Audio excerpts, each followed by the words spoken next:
할렐루야. 오늘 좋은 날 주신 하나님께 영광을 돌립니다. 여러분들 좋은 날 되시길 주님의 이름으로 축원합니다.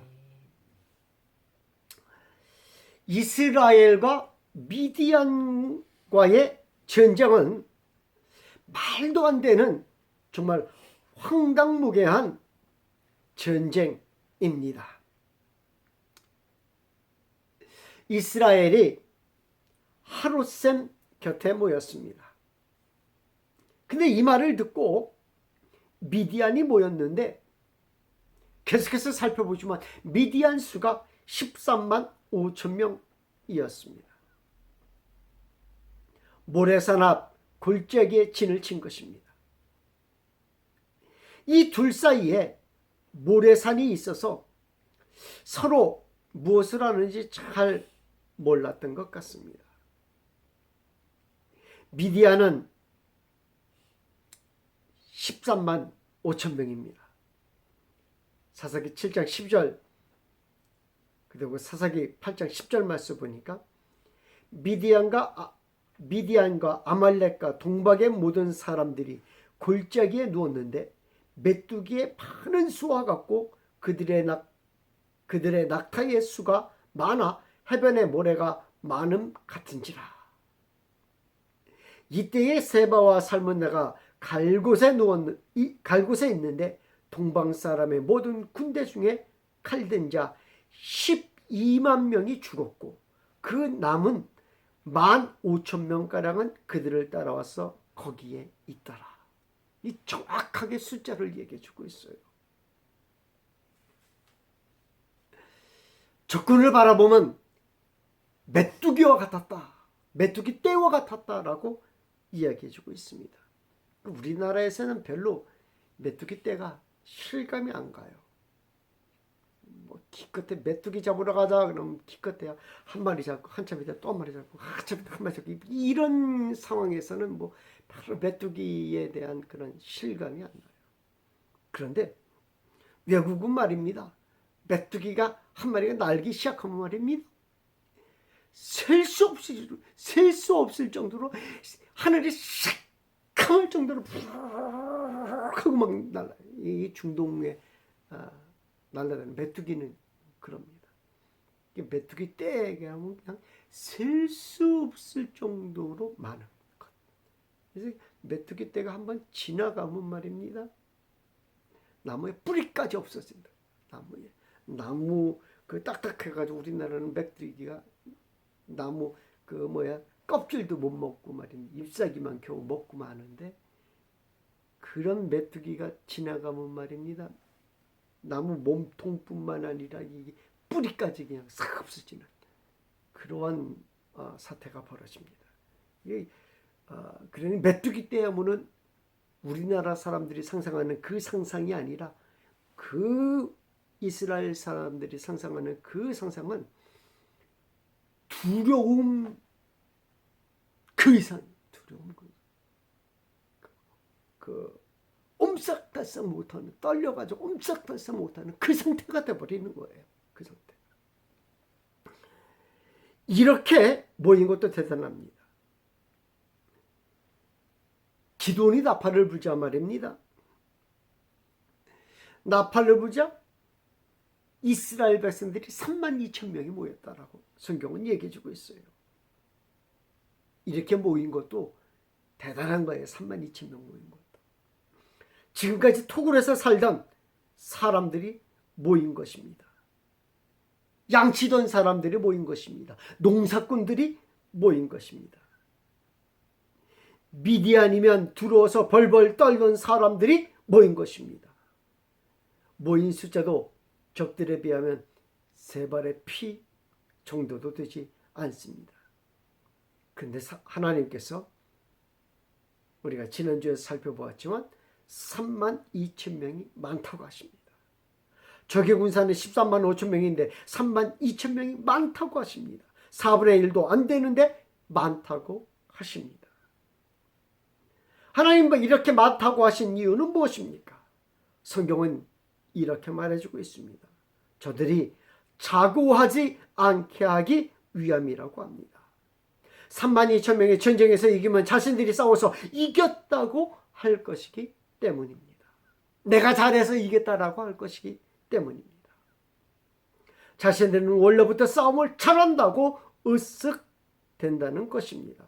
이 전쟁은 처음부터 하나님의 전쟁입니다. 하나님이 기드온을 찾아오시고 하나님이 용사를 만드시고 하나님이 군사를 모으신 것입니다. 그러나 이스라엘은 내가 잘해서 승리했다고, 내가 적군을 무찔렀다고, 내가 이스라엘을 구원했다라고 이야기한다라는 것입니다. 그래서 하나님은 32,000명이 많다고 하시는 거예요. 숫자를 보면 말이 안 됩니다. 숫자로 보면 말이 안 되지 않습니까? 그런데 하나님은 많다고 하시면서 돌아갈 자들에 대해서 이야기해 주고 있습니다. 사사기 7장 3절 말씀에 이제 너는 백성의 귀에 외쳐 이르기를 두려워 떠는 자는 길르앗 산을 떠나 돌아가라 하라 하시니 이에 돌아간 백성이 22,000명이요 남은 자가 10,000명이었더라. 얼마나 두려웠겠습니까? 금방도 살펴보았듯이 미디안을 바라보는 순간 오금이 저려서 꼼짝 못하는 사정이었을 거예요. 그렇지 않겠습니까? 이스라엘이 전체 모이면 최소한 미디안과 동률은 되지 않을까요? 이스라엘 지금 네 지파에서 32,000명이 모였잖아요. 다른 지파에서 다 불러 모으면 겨우한 적들과 미디안과 붙을 수 있지 않을까요? 그런데 안 온 지파가 반 이상이에요. 반 이상. 그리고 나팔 소리를 듣고 온 지파도 조금밖에 오지 않았습니다. 사사기 6장 35절에 기드온이 온 사자들을 온 므낫세의 두루 보내매 그들도 모여서 그를 따르고 또 사자들을 아셀과 스불론과 납달리에 보내매 그 무리도 올라와 그를 영접하더라. 네 지파밖에 오지 않았어요. 나머지 지파는 감히 두려워서 올 염두가 나지 않았던 것입니다. 얼마나 두려웠겠습니까? 그래서 일단 돌아간 자들을 빼니까 10,000명밖에 안 남았습니다. 이제는 4분의 1이 아니라 13분의 1밖에 없는 거예요. 13분의 1밖에. 이제는 정말 싸울 수 없는 그 숫자가 돼버리고 말았어. 싸울 수 없는 숫자가 돼버리고 말았어. 이순신 장군이 한 얘기가 있어요. 너무나 잘 아는 얘기. 신에게는 아직 12척의 배가 남아 있습니다. 라고 했단 말이 기억납니다. 당시 조선 수군의 함대는 단 13척, 일본군의 함대는 약 330여 척에 이르렀다고 합니다. 적선 30여 척을 쳐부수자 일본군은 그대로 달아났다고 합니다. 다시 나서지 못했다라고도 합니다. 극적인 승리 이후 이순신은 이번 일은 실로 천행이었다 라고 평가했다고 합니다. 아마 제 생각에는 330척 중에 30척을 일본군이 잃었잖아요. 정신 바짝 차리고 330척 330척 중에 아직 몇 척이 남아있는 거예요? 300척이 남아있잖아요. 남아있는 300척 가지고 이순신을 쳤으면 이순신이 지지 않았을까라는 생각을 해요. 그런데 도망가 버리고 말았어요. 이 이스라엘 군대도 마찬가지예요. 이스라엘 숫자 10,000명과 미디안의 숫자 13만 5천 명은 차이가 나도 너무 차이가 납니다. 13배입니다. 기드온은 그래도 일단 싸워보자라는 마음을 다졌을 것입니다. 이스라엘 양털에만 내리게 하신 하나님이시라면 싸우기로 한 것입니다. 기드온은 그래도 용기를 내보기로 하였습니다. 기드온은 그래도 작전을 잘 짜면 이길 수도 있지 않겠는가 라면서 스스로 위로해 봅니다. 근데 하나님이 기드온에게 나타나셔서 이렇게 말씀하십니다. 10,000명도 많다는 거예요. 기드온은 이해가 되지 않습니다. 아니 하나님, 적군은 13만 5천 명이라고요. 그런데 우리는 도저히 말을 할 수가 없었을 거예요. 도저히 말을 할 수가 없었을 거예요. 하나님께서 기드온에게 말씀하시는 거예요. 10,000명을 데리고 겨울가로 내려가라는 거예요. 시냇가로 내려가는, 하루 시냇가로 내려가라는 거예요. 그때 무릎을 꿇고 손으로 물을 떠서 마신 자만 골라내라고 하십니다. 무릎 꿇고 손으로 물을 탁 퍼서 이렇게 마신 자가 그냥 머리 쳐박고 막 이렇게 먹는 자들은 다 빼고 무릎 꿇고 손으로 이렇게 마신 자만 골라내라는 거예요. 그런 자들 딱 골라냈더니 몇 명이 넘었어요? 300. 이 300 영어가 나오게 된 이 300명.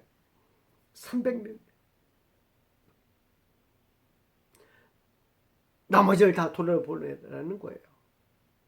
9,700명을 돌려보내라는 거예요.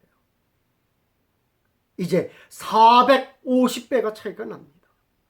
나머지를 보내라고 하십니다. 그래서 9,700명을 돌려보냅니다. 기도의 마음은 어땠을까요? 기도의 마음. 생각해 보십시오. 300대 13만 5천 명의 싸움은 싸우기도 전에 기가 눌린 전쟁입니다. 아니, 싸운다는 느낌이 날까? 싸운다는 느낌.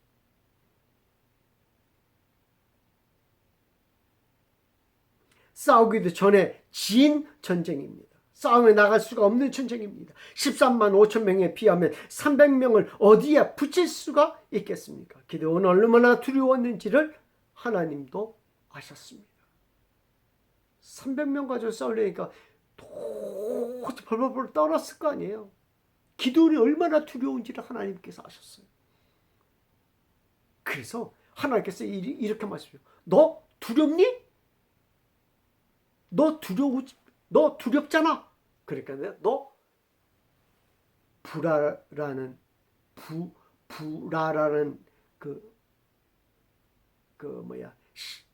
부하를 데리고 그 진영을 한번 살짝 가봐. 염탐을 한번 해봐. 라고 얘기해 줘요. 그래서 부라라는 그 친구를 데리고 부하를 딱 데리고 싹 가서 몰래 들어가서 염탐을 합니다. 근데 그때 때마침 딱 갔더니 그 적을 염탐하려고 쓱 하고 갔는데 뭐부터 봤을까요? 기도를. 구름대와 같은 적군의 텐트. 구름대와 같은 적군의 텐트 쫙 깔려있는 걸 봤어. 구름대. 기도는 그날 본 군대가 얼마나 많았던지 이렇게 표현합니다. 미디안과 아말렉과 동방의 모든 사람들이 골짜기에 누웠는데 메뚜기의 많은 수와 같고 그들의 낙타의 수가 많아 해변의 모래가 많음 같은지라. 얼마나 떨고 있는지를 보여주고 있는 거예요. 저렇게만 해도 우리가 과연 이길 수 있을까?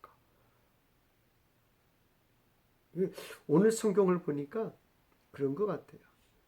전쟁을 바로 할 거니까 뭐가 없이 있는 거예요?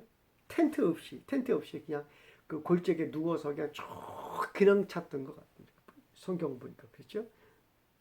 그냥 누워 있다고 해야죠. 그냥 누워 있는데 그 누워 있는 모습을 보니까 메뚜기 떼 같다 이렇게 표현해주고 텐트 안 치고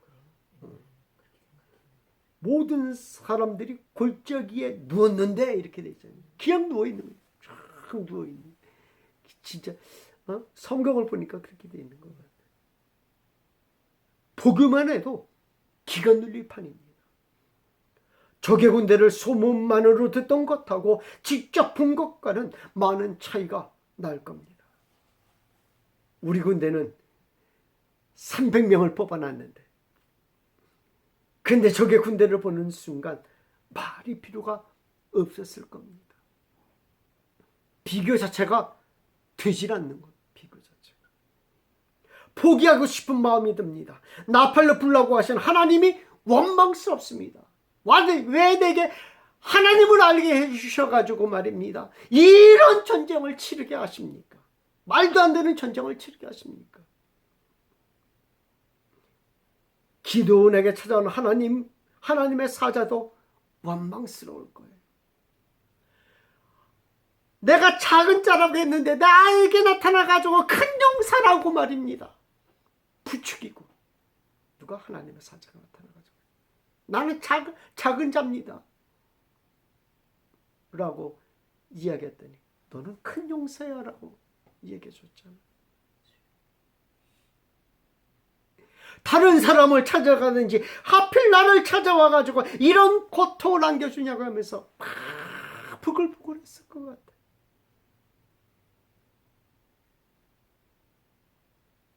생각해 보세요. 10,000명 중에 몇 명이 돌아갔습니까? 9,700명이 돌아갔어요. 9,700, 그죠?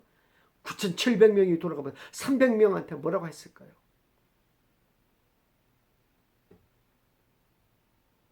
그렇다고 해서 300명이 9,700명보다 더 나은 조건을 가지고 있었느냐? 그렇지도 않아요. 어제같이 뭐하던 사람이었어요? 농사 짓는 사람이었어요. 어제같이 뭐하던 사람이었어요? 양을 치던 사람이었어요. 어제같이 올리브와 야자나무 열매를 따던 자였어요. 그렇죠? 그런데 누구는 선택받지 못하고 누구는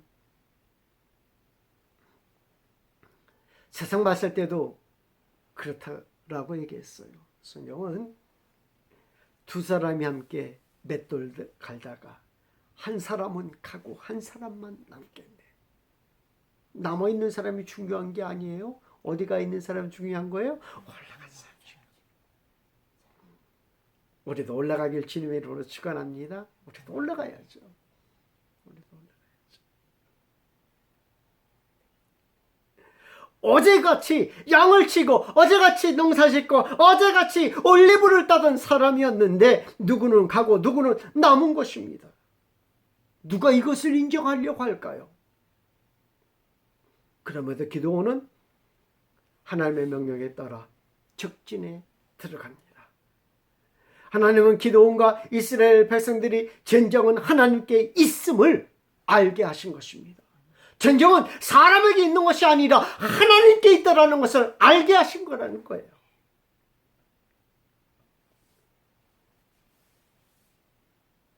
사무엘상 17장 47절 말씀에 또 여호와의 구원하심이 칼과 창에 있지 아니함을 이 무리에게 알게 하리라. 전쟁은 여호와께 속한 것인즉 그가 너희를 우리 손에 넘기시리라. 하나님은 만군의 여호와이십니다. 전쟁에 능하신 분이십니다. 그러므로 전쟁은 하나님께 있음을 알기를 원하신 것입니다. 그리고 하나님은 이렇게 말씀하십니다. 사사기 7장 2절 말씀에 여호와께서 기드온에게 이르시되 너를 따르는 백성이 너무 많은즉 내가 그들의 손에 미디안 사람을 넘겨주지 아니하리니 이는 이스라엘이 나를 것으로 스스로 자랑하기를 내 손이 나를 구원하였다 할까 함이니. 이스라엘의 마음을 너무나 잘 알고 계십니다. 이스라엘이 목이 굳은 백성이라는 것을 너무나 잘 알기에 하나님은 그들이 목이 굳기를 바라지 않으신 것입니다. 기드온은 하나님의 말씀대로 불어라는 구간을 데리고 적진을 향해 갑니다. 그때 적진에서 사람들이 꿈과 해몽하는 이야기를 듣게 됩니다. 사사기 7장 13절 말씀에 기드온이 그곳에 이른즉 어떤 사람이 그의 친구의 꿈을 말하여 이르기를, 보라, 내가 한 꿈을 꾸었는데 꿈에 보리떡 한 덩어리가 미디안 진영으로 굴러들어와 한 장막에 이르러 그것을 쳐서 무너뜨려 위쪽으로 엎으니 그 장막이 쓰러지더라. 그의 꿈에 보리떡 한 덩어리가 진영으로 굴러들어와 장막 하나를 쳐서 무너뜨렸다라고 합니다. 보리떡 하나는 그에 대한 의미는 다음 시간에 이야기하기로 하고요. 오늘은 다른 이야기 할게요. 사사기 7장 14절 말씀에 그의 친구가 대답하여 이르되, 이 꿈의 해석이에요. 꿈의 해석을 이렇게 하는 거예요. 이는 다른 것이 아니라 이스라엘 사람 요아스의 아들 기드온의 칼이라. 하나님이 미디안과 그 모든 진영을 그의 손에 넘겨주셨느니라 하더라. 할렐루야. 이는 기드온의 칼이라. 떡 덩어리 하나가 장막을 무너뜨렸는데 이를 자신들의 진영이 무너진 것으로 해석한 것입니다. 그곳에 미디안의 장막이 몇 개가 있었을까요? 거기에 장막이 몇 개가 있었을까요? 어떤 면에서는, 다른 면으로 봐서는 아마 장막이 13만 5천 명을 세우려면 셀 수도 없었을 거예요. 셀 수도 없었을 거예요. 그렇게 따지면 장막 하나가 무너지려면 떡 몇 개가 있어야 필요할까요? 이게 셀 수가 없을 거예요. 셀 수가 없어요. 생각해 보시기 바랍니다. 13만 5천 명을 죽이려면 떡덩어리 몇 개가 필요할까요? 적어도 한 사람 앞에 하나씩 맞춰서 죽인다 하더라도 13만 5천 개가 있어야 되지 않겠어요? 그렇죠? 그러나 그들이 이렇게 본 것은 무엇 때문입니까? 떡덩어리 하나가 아닌 것으로 보았던 것입니다. 우리는 기억합니다. 예수님이 소년으로부터 받은 것은 보리떡 5개와 물고기 2마리입니다. 그러나 오병이 여는 기적을 일으켜 남자만 5천 명이 먹고도 12광주리가 남았다라고 성경은 기록해주고 있습니다. 제자들의 셈법은 이러합니다. 이들을 먹이려면 200데나리온의 떡이라도 부족합니다. 이것이 제자들의 셈법이었어요. 지금으로 따지면 2천만 원 어치의 돈으로도 그들을 먹이기 부족합니다 라고 얘기하는 거예요.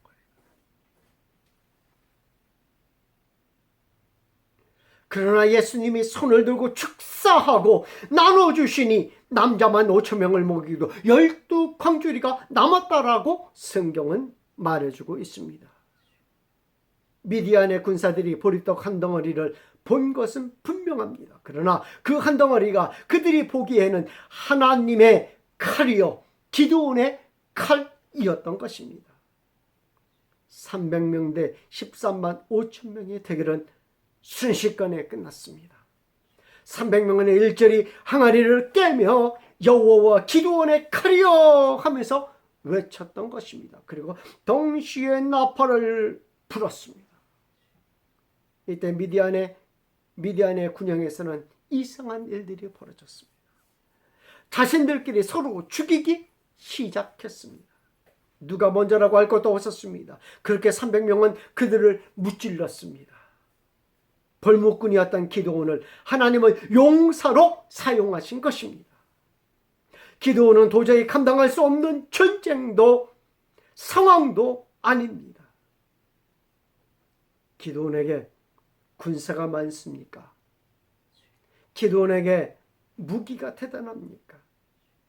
수적 열세를 뒤엎은 좋은 작전이 있었습니까? 아니면 좋은 원군이 그를 기다리고 있었습니까? 기드온에게 유리한 것은 1도 없었습니다.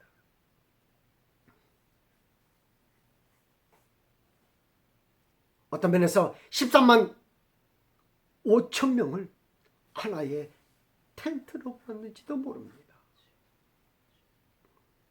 그들의 꿈은 13만 5천 명이 일시에 무너지는 꿈을 꾸었던 것입니다. 그러나 하나님은 기드온이 승리하게 해주셨습니다. 기드온에게는 보리떡 한 덩어리만 있었습니다. 그리고 용사가 되게 해 주신 것입니다.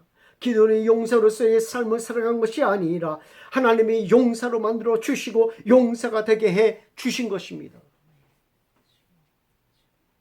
참 재미있는 것은 기드온이 용사가 될 지목이었는가라는 거예요.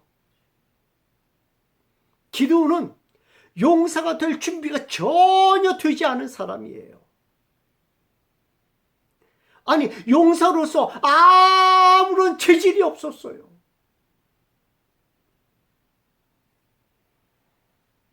가끔마다 중국 영화를 봅니다. 중국 영화 보면 히어로가 나와요. 한 명이 나타나가지고 수많은 사람들은 와 장풍을 쏴가지고 다 싹 하고 죽이는. 이런 재주가 있다면, 이런 능력이 있다면, 이게 13만 5천 명이든 뭔 걱정이겠어요. 그런데 기드온은 그런 재주가 없었어요. 기드온은 그런 능력도 없었어요. 기드온은 자기를 무조건 작은 자라고만 생각했어요. 적은 자라고만 생각했어요.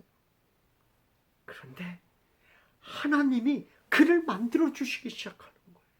그를 세워주기 시작하는 거예요. 하나님이 그를 높여주시기 시작하는 거예요. 기드온이 용사로서의 삶을 살아간 것이 아닙니다. 하나님이 용사로 만들어 주시고 용사가 되게 해주신 줄 믿습니다. 우리에게 무엇이 있습니까? 떡 한 덩어리 믿음만 있으면 하나님이 하신다고 하십니다. 하나님께 떡 한 덩어리 믿음으로 나아가길 축원합니다. 기도하겠습니다.